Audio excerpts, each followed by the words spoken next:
Well, hello, it's Heidi. We are talking about giving the gift of flowers. Oh, stay tuned. I've got a couple of cool origin stories, and we're going to talk about colors and cultures, and oh, it's going to be fun. Stay tuned. Well,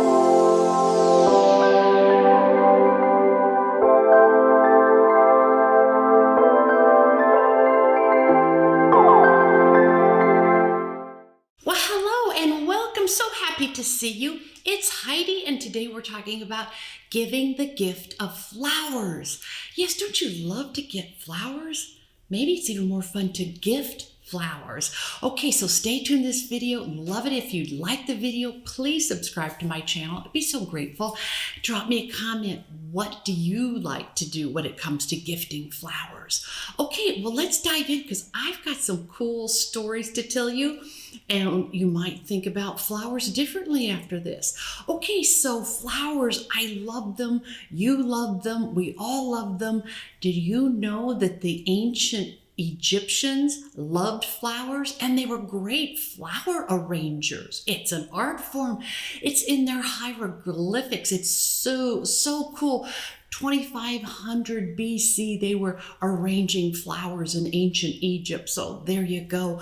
Okay, so now you know how different flowers have different meanings, and that has come into vogue for many years. Do you know that in Greek mythology, there are some really cool stories about meanings of flowers? Okay, so let's talk about red roses, right? We all know red roses.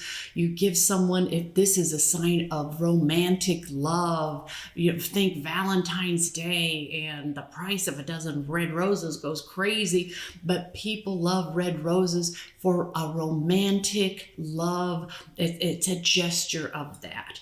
Well, you know, that has some very cool roots. So let me just take you back to ancient Greece, and we're talking about the god of love himself, Eros. Okay, well, the Romans knew him as Cupid, but same fella, and that Eros, god of love, he was crazy about roses. He was told he would wear crowns of roses, and he loved to have roses all around. And so did, guess who? Aphrodite. Okay, so now we're talking specifically roses, that Eros loved roses. Aphrodite, okay, here's where we get red roses according to Greek mythology. So Aphrodite, the goddess of love, right? Okay, she's something, had many lovers. One of them was a mortal. Yes, this goddess fell in love with a mortal, Adonis. Okay, now you know why. Okay, so Adonis was a great hunter. He loved to hunt, and Aphrodite, she would fly through the sky in her car made of swans. And so one day she is flying around in her car of swans, and she hears her lover Adonis screaming. He's out hunting for the day, and so she flies down from the sky to find him in the forest. And he had been hunting a wild boar, and she had warned him to be so careful. And what happened was he speared the wild boar, but it did not kill the boar, and the boar was furious with pain, and he charged Adonis and he gorged him with his tusks. And as he lied dying, he was mortal, remember? Oh, Aphrodite is crying into the red blood that is pouring out of her lover Adonis, and from her tears and his red blood sprung red roses. So there you go, kind of a cool story. And if you want to take it further, supposedly the thorns on a stem of a rose are one from all the pain of the loves of Aphrodite's life. So, okay, how about that? Well, we have other roses too, right? They come in so many colors, and giving the gift of flowers, who doesn't love that? I mean, allergies aside, be aware some people have allergies. Some flowers are more fragrant than others. Be aware of allergies when you are gifting flowers, and no red roses. That still pretty much means a romantic love. But there are other roses. There are little sweetheart, little pink roses. The number one flower on Mother's Day, pink roses, because pink is love, but it's a sweet love. It's like the love you can have for your mother, right? And then different colors mean different things, and white flowers can usually are reserved for weddings or for funerals. For weddings, it's purity and all these lovely things that are going into a wedding, starting anew. And there are many, many cool wedding story flowers. Maybe we should just do a whole video on that, because okay, so we are talking all the way back in the monarchy of Britain. Yes, and when Queen Victoria wed her beloved Prince Albert way back in 1840, she had carried some myrtle, a lovely little white flower, which signified innocence and purity, and she loved that. And she also was very much into orange blossoms, which were also meant a lot of the same thing, and fertility. And so throughout all the weddings in the British monarchy, the brides have carried some myrtle as a nod all the way back to Queen Victoria, all the way up into Princess Diana and Kate Middleton and Meghan Markle all had sprigs of myrtle, and they had somehow a nod to orange blossoms, maybe appliqued onto their dress or different things. So flowers have had meaning to us since time began, really. And in Queen Victoria's day, all these different colors that really meant something, that sort of became in vogue during her time. So before you send some flowers, you better maybe do a little bit of research to just make sure that blue roses really mean something like calming and lovely, and yellow and orange can mean something like excitement. So giving the gift of flowers, I hope you do it often. When the best time to give flowers? That's when it's unexpected. If your doorbell rings and there is someone there delivering flowers from a friend of yours just because. Isn't that the best way to get a flower? I'm just thinking about you today. Enjoy these beautiful flowers.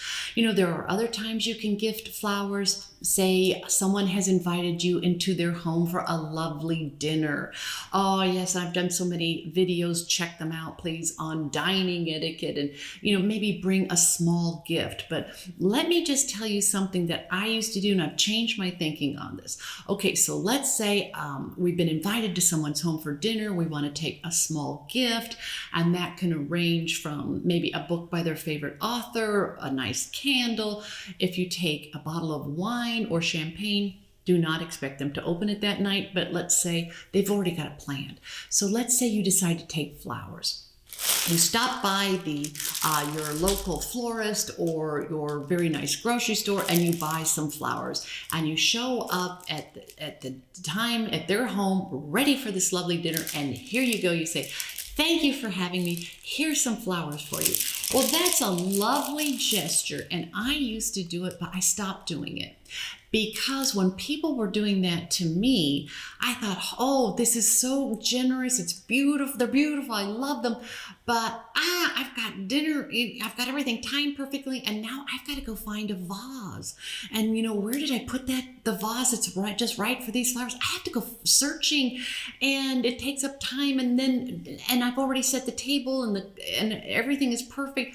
So the flowers, I'll enjoy them tomorrow. But right now I feel badly just sticking them in the kitchen. So I don't arrive with flowers anymore. I used to even send flowers ahead of time, and I thought it could serve as the centerpiece. And I thought, well, geez, that's kind of nice, Heidi, if I say so myself. But what I learned about that is they've already decided the color scheme, their theme, how they want to set their table. And this centerpiece that I sent, well, that could really change their plans. And that's very intrusive. So what I've done now is if I want to send flowers, I send it after the dinner as a thank you. when they can really enjoy them privately, on their time, wherever they want to put them in their house. So that's just a little tip from me. And, as etiquette and gift giving, everything, as we evolve and learn, it's just one of those things I kind of change my mind as has gone on. So all these different beautiful flowers. The purple is a regal flower. The color is regal. Orchids are always a wonderful gift to people. And I hope that this gives you a little bit of a clue when to give flowers. Anytime, all the time. Be mindful of colors, please. And to be culturally aware, do a little research, because if you're traveling and you want to take flowers, be very mindful of colors. White could signify death. It could be very tricky. Red could be very lucky or not. You really need to research when you're giving flowers across cultures. So just be aware, do a little research, and appreciate all the different meanings. So I hope that someone sends you flowers very soon. If you were here, I'd share all these flowers with you. So thank you so much for watching. I'd love to hear your thoughts on gifting flowers. I say go for it. Be mindful of colors. Okay, thank you so much. And as I always say, everyone, please be kind. Thank you.